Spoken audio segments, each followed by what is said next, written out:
You may have heard of Rick Barry from the NBA 75 greatest players list, or even the NBA 50 list. Maybe it's his iconic underhanded free throws. He's one of only 45 players to ever be named All-Star in their rookie season. Rick Barry had immediate success winning Rookie of the Year and already became an All-Star in his first 2 seasons. And then entering his third season, he ended up not playing as he was barred from playing in the ABA, pun intended. We've seen players miss games and even seasons due to a variety of unique reasons, usually injury related, but a few strange recent ones for Ben Simmons, who held out of his contract during the end of his time in Philly. But this is the story of Rick Barry, who isn't just an underrated all-time great, but how his results set the blueprint for today's million-dollar contracts, free agency, and much more, and how it all started from sitting out a season due to legal reasons. Like with many things, such as his unique play style, Rick Barry was a man ahead of his time. Curt Flood gets most of the credit, deservedly, for his fight to eliminate the reserve clause in baseball, and ultimately the birth of free agency. But that credit should also go to Rick Barry, especially for professional basketball. Barry challenged the same reserve clause 2 years before Curt Flood did in court in 1967. He was actually the very first professional athlete to do so. In the book Loose Balls, The Short Wild Life of the American Basketball Association by Terry Pluto, Rick Barry said, "I was supposed to be tied to the Warriors for another year after my contract was up by the reserve clause, a clause that said every player had to play an extra year for his team after his contract was up, but it was never challenged in court, and the lawyers I talked to didn't think it would hold up. So when the Oaks called, I was willing to listen, because I thought I could change leagues without missing a year." The ruling was that Barry had to play for the San Francisco Warriors or sit out a year. Barry chose to sit out of principle. He chose sacrifice. He lost his case the same way as Flood did in baseball, and missed a full season after 2 consecutive All-Star seasons.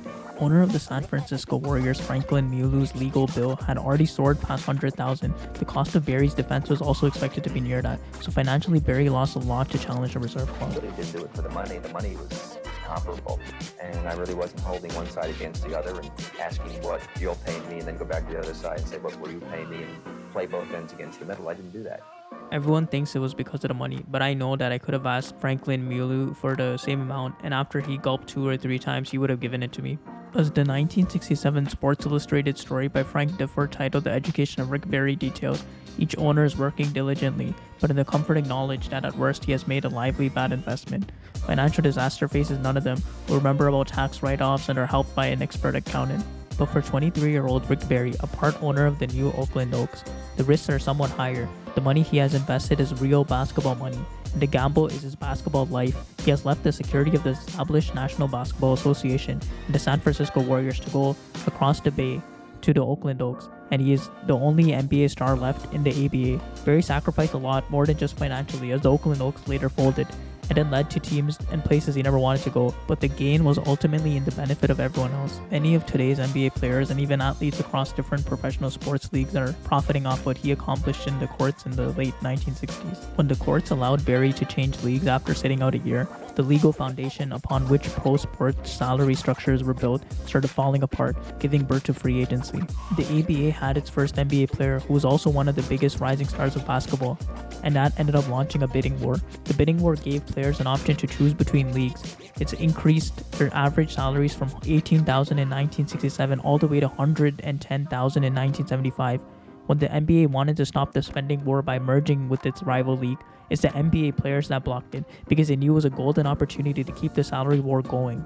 Barry's reasoning for joining the ABA was simple. Bruce Hale was the coach of the ABA's Oakland Oaks. Hale was his father-in-law. That's who he wanted to play for, and the money was the same. So why shouldn't he be able to go where he pleased? In today's sports world, such thinking would not raise an eyebrow, but in Barry's day, no athlete had demanded rights in such a way. The ABA was legitimized from Barry's move.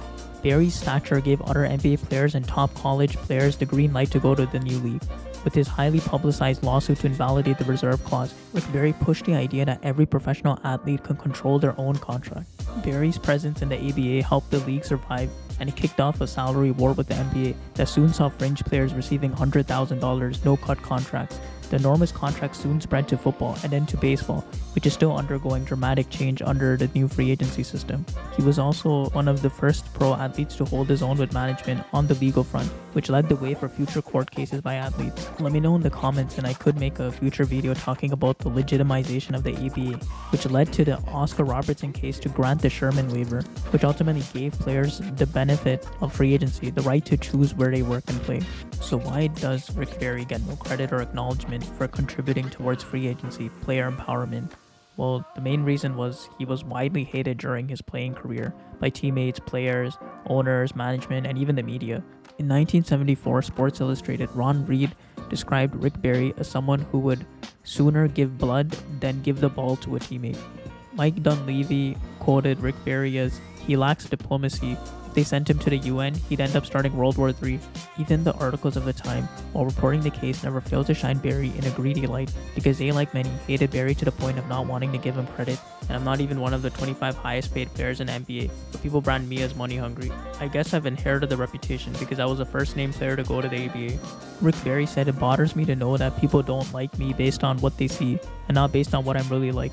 Everything I've done has been for personal reasons, not money." In Ron Reid's 1974 Sports Illustrated story, he said other basketball players and athletes in other sports have since jumped teams after breakfast and before dinner on some days, but Barry, who led the way, remains in contempt, not a pioneer, but a Hessian, marching only to the sound of the fullest cash register. I've had sports writers take on personal vendettas against me because I jumped. I was branded a traitor, which disappointed me more than anything, but I've accepted it. Adverse publicity has never affected my game. And one thing, no matter what they said, no one could ever criticize my ability to play the game. This video took a lot of research, so I really appreciate it if you could like and subscribe. Also be sure to check out my other video about a player who's had an even faster rise to stardom and all-time status.